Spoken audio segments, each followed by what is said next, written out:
Welcome back. In this video, we will look at a simple menu and we will try and think what loop we would be using to execute that.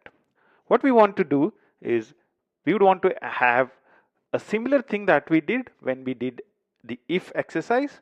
Basically, we want to ask two numbers and we want to ask which operation, choose operation. However, the thing is over here, we would want to enhance the earlier example with a new option called exit.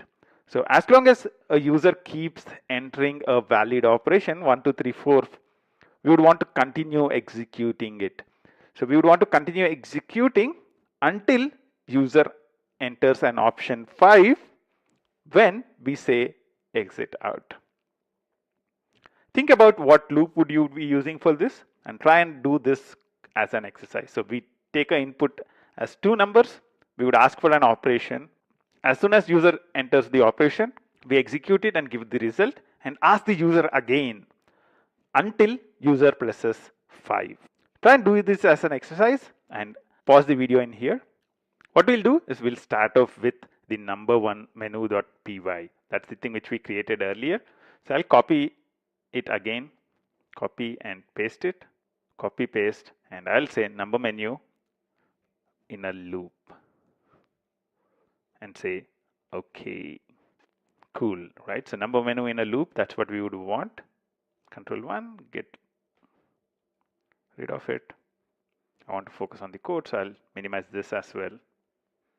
So what we have in here is simple operation, right? Right now it says, okay, 4 operations and it would do the result and it would print the result. That's basically what it's doing right now. But the thing is, it only asks for the operation once. What we want to do is we would want to add another option, 5 exit. And if user chooses that option, then exit. Otherwise, we would want to continue executing this. So what we would need to do is we would need to execute this piece of code. So the choose operation part of it, we would want to do it in a while loop.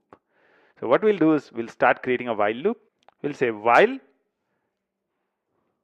choice is not equal to 5. So until user enters a choice of 5, colon, we want to continue executing this code.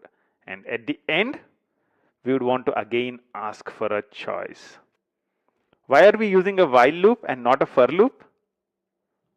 Because we don't know when user will enter a choice of 5. So until user enters the choice of 5, until this condition is met, we would want to continue executing. And that's why we are choosing a while in here. So what we are doing in here, enter number 1, enter number 2. We are asking user to choose the operation. If user chooses anything other than 5, we will print the whole thing again, right? At the end, I'll just have a message, print thank you.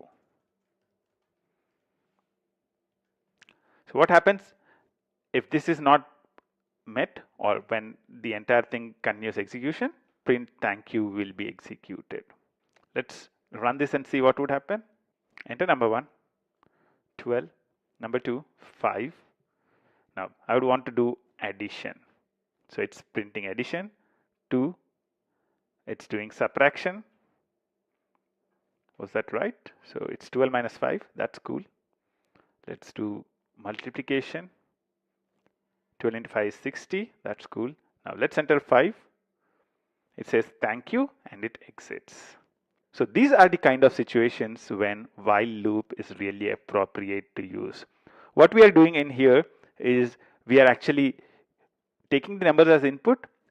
Once we have the choice of the operation, we are checking if it's 5. If it's not 5, we continue executing, and at the end, we again ask for the choice of the user. While the choice is not equal to 5, we continue to execute the code, and at the end, we print a thank you. I'll recommend you to do this exercise once again to make sure you understand every part of it, because there are a wide range of concepts that we are using in doing this exercise. I'll see you in the next step. Until then, bye bye.